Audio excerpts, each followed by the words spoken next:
প্রিয় ভাইরা, কোরআন ও হাদিসে বর্ণিত কিছু কিছু ঘটনা এমন রয়েছে যেগুলো মানুষের ঈমানকে বৃদ্ধি করে, মানুষকে দ্বীনের পথে অবিচল রাখতে, মানুষকে তাওহীদের রজ্জুকে মজবুত ভাবে আঁকড়ে ধরতে শেখায়। আজকে আমরা এমনই একটি শিক্ষণীয় ঘটনা আপনাদের সামনে আলোচনা করার চেষ্টা করব ইনশাআল্লাহ।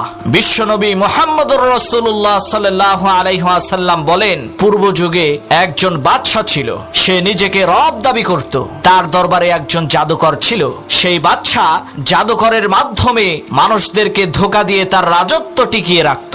সেই জাদুকর যখন বৃদ্ধ হয়ে গেল, সে বুঝতে পারল তার মৃত্যুর সময় ঘনিয়ে এসেছে। তাই সে বাদশাকে বলল, বাদশা, আমি তো বৃদ্ধ হয়ে গেছি আর আমার মৃত্যুর সময় ঘনিয়ে এসেছে, সুতরাং আপনি আমাকে এমন একজন মেধাবী বালকের ব্যবস্থা করে দিন যাকে আমি এই জাদুবিদ্যা শিখিয়ে দিতে পারবো এবং প্রয়োজনের সময় সে আপনার উপকারে আসবে। তখন বাদশা দেশের সমস্ত মেধাবী বালকদের মধ্য থেকে যাচাই বাছাই করে একজন বুদ্ধিমান বিচক্ষণ বালককে খুঁজে বের করলো এবং তাকে জাদুকরের কাছে জাদু শিখতে দিল।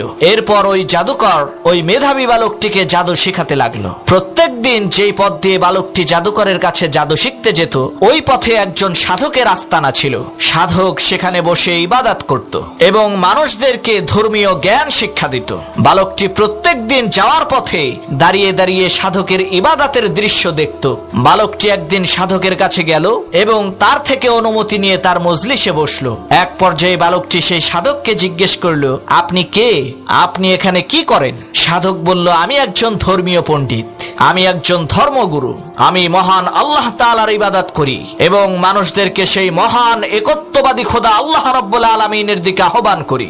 বালকটি কৌতূহল নিয়ে জিজ্ঞেস করলো, তার মানে আপনি কি বাদশার ইবাদত করেন? তখন সাধক বলল, না, বরং বাদশার প্রতিপালক, আমার এবং তোমার প্রতিপালক, পৃথিবীর সমস্ত মানব দানব পশু পাখি মাছ আর গাছের প্রতিপালক আল্লাহ সুবহানাহু ওয়া তাআলার ইবাদত করি। সাধকের এই কথা শুনে বালকটি অবাক হলো এবং সাধকের কথা মন দিয়ে শুনতে লাগলো। এরপর থেকে বালকটি জাদুকরের বাড়িতে যাওয়া আসার পথে সাধকের আস্তানায় সাধকের সঙ্গে কিছু সময় কাটাতো এবং তার কাছ থেকে ধর্মীয় জ্ঞান শিক্ষা করত, যার কারণে জাদুকরের কাছে যেতে তার দেরি হয়ে যেত এবং বাড়িতে ফিরতেও তার বিলম্ব হতো। ফলে সেই বিলম্ব করার কারণে বাড়ি এবং জাদুকর উভয় পক্ষের কাছ থেকে সে বকা শুনত এবং মাঝে মধ্যে সে মারও খেত। তাই একদিন বালকটি সাধকের কাছে তার এই দুরবস্থার কথা জানালো। সাধক তাকে একটি কৌশল শিখিয়ে দিল যে জাদুকর তোমাকে দেরির কারণ জিজ্ঞেস করলে তুমি বলবে বাড়িতে কাজ ছিল তাই বাড়ি থেকে আসতে দেরি হয়েছে, আর মায়ের কাছে গিয়ে প্রশ্নের সম্মুখীন হলে বলবে